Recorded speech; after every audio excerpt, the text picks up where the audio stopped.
আজিৰ পৰা যেটো নতুন নোটিফিকেশন আইছে এটো তকল 4টা জিলাতে থাকিব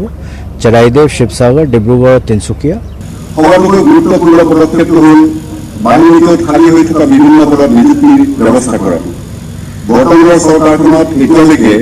মুঠ 15,287 গৰাকী যুৱক যুৱতীক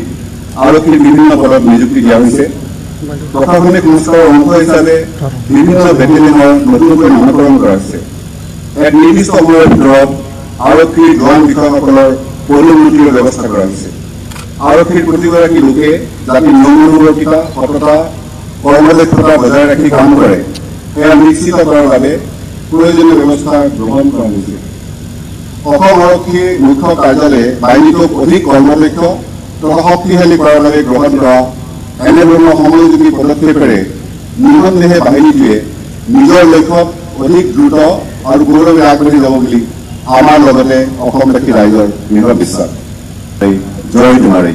আমি একেবাৰে আগবাঢ়ি যাম সকলোকে লগত লৈ মই আকৌ আপোনালোকক আন্তৰিক শুভেচ্ছা জ্ঞাপন কৰি মোৰ ভাষণৰ সামৰণি মাৰিছোঁ জয় হিন্দ জয় অসম বাকি গোটেই অসমৰ পৰা ডিষ্টাৰ্বড এৰিয়া এক্ট আৰু আফস্পাটো প্ৰত্যাহাৰ কৰা হৈছে আজি আমাৰ বাবে বৰ এটা সেন্টিমেন্টাল দিন কাৰণ মই যেনেকৈ আগতে কৈছিলোঁ যে আমাৰ 200 বছৰীয়া এটা ইতিহাস আছে আৰু এই ইতিহাসৰ পৰা আমি সবে এটা লেগেসি ড্ৰ কৰোঁ আৰু আমি হেতু ইচ্ছা কৰোঁ যে অসমৰ ৰাইজৰ বাবে আৰু অসমৰ সুৰক্ষাৰ বাবে দেশৰ সুৰক্ষাৰ বাবে যিখিনি অসম আৰক্ষী এতিয়ালৈকে কৰিছে তাতকৈ আৰু বেছি কৰি যাওঁ বিশেষভাৱে এটা কথা মই ক'ব খুজিছোঁ যেটো মই প্ৰায় মই আৰক্ষী সঞ্চালক প্ৰধান হোৱাৰ পৰা কৈ আছোঁ যে অসম আৰক্ষী আজি যি পৰ্যায়ত আহিছে গৈ এইটো আমাৰ কনষ্টেবুলাৰী সাব ইন্সপেক্টৰ ইন্সপেক্টৰ তেখেতসকলৰ অৱদানটো যথেষ্ট তো তেওঁলোকে যিখিনি কষ্ট কৰিছে লগত যিখিনি হোমগাৰ্ড আৰু ভিডিপি কষ্ট কৰিছে তাৰ বাবে মই তেখেতসকলক বিশেষভাৱে ধন্যবাদো জনাইছোঁ আৰু আজি এই অসম আৰক্ষী দিৱসৰ উপলক্ষে তেওঁলোকক মোৰ ফালৰ পৰা বিশেষ শুভেচ্ছা জনাইছোঁ আৰু তেওঁলোকৰ মই আহ্বান কৰিছোঁ যে অনাগত দিনবোৰত এনেকুৱা কাম কৰিব লাগে যে অসমৰ ৰাইজে বহু বছৰলৈকে মনত ৰাখে যে অসম আৰক্ষীয়ে ভাল কাম কৰিছিলে আৰু অসম আৰক্ষীয়ে ৰাইজৰ বন্ধু ৰাইজৰ হৈ কাম কৰিছে মোৰ আৰু বিশেষ অসম আৰক্ষীৰ পৰা এক্সপেক্টেশ্যন নাই মোৰ অকল এটাই এক্সপেক্টেশ্যন আছে যে তেওঁলোকে অসমৰ ৰাইজৰ হৈ কাম কৰি যাওক যিমান কষ্ট এতিয়ালৈকে কৰিছে আৰু তাতকৈ বেছি কষ্ট কৰক যেটোকে অসমৰ অৱস্থা আৰু ভাল হয় আৰু অসম যেটো আমি সদায় কৈ আছোঁ এটা উন্নত ৰাজ্য শ্ৰেণীত আহে সেইটো লৈ আহক সেইটোৱে মোৰ ইচ্ছা আৰু সেইবাবে মই তেখেতসকলক আহ্বান জনাইছোঁ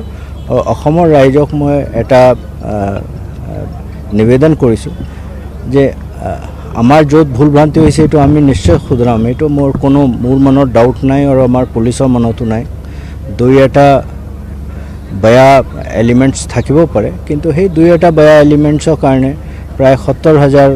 আৰক্ষীক মানে ক্ৰিটিচাইজ নকৰা নিবেদন কৰিছোঁ কাৰণ প্ৰায় মই ভাবোঁ যে 97-98% অসম আৰক্ষীয়ে বহুত দিনে নিশাই কষ্ট কৰি কাম কৰে যিখিনি সুবিধা আছে যিখিনি ৰিসোৰ্স আছে তাতকৈ বহু বেছি কষ্ট কৰি কাম কৰে কাৰণ মই এইটো নিজে ডেইলি বেছত দেখা পাওঁ সেইকাৰণে মই মানে মোৰ নিবেদন সেইটো বেয়া কাম কৰা মানুহ ক্ৰিটিচাইজ কৰক কিন্তু বেয়া কাম কৰা মানুহ ক্ৰিটিচাইজ কৰি সম্পূৰ্ণ আৰক্ষী ক্ৰিটিচাইজ কৰাটো তেওঁলোকৰ অলপ মনোবলটো ভাঙি পৰে